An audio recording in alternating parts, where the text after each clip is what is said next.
Après la promulgation du Code des assises par le président de la République le 13 mars 2018, l'heure est à la vulgarisation du dit texte de loi.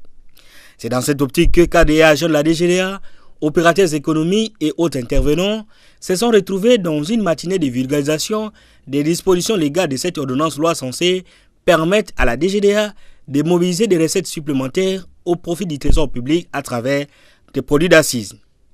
Dans son mot de circonstance, le directeur général adjoint des douanes et axes en charge des questions techniques et des réformes, Simo Ibenzuka Mapingu, au nom du directeur général empêché, a énuméré les avantages contenus dans le nouveau code des assises. Le nouveau code des assises, les textes porteurs des réformes, poursuit les principaux objectifs suivants. L'optimisation du rendement du droit d'accise afin de doter le gouvernement des ressources nécessaires pour le financement de son programme. La promotion de l'activité économique et l'accroissement de la compétitivité de la production locale. La simplification des procédures et la réduction de leurs coûts, notamment la généralisation de la dématérialisation. La prévention de la fraude par la facilitation.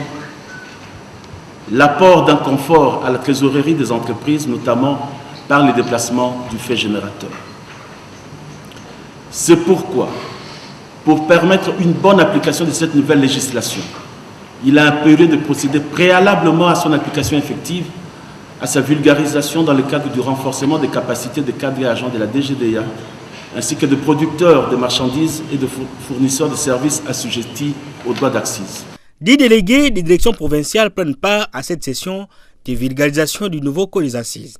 La vulgarisation se poursuivra dans le reste des directions provinciales afin de permettre la même compréhension du code aux douaniers et aussi aux opérateurs économiques.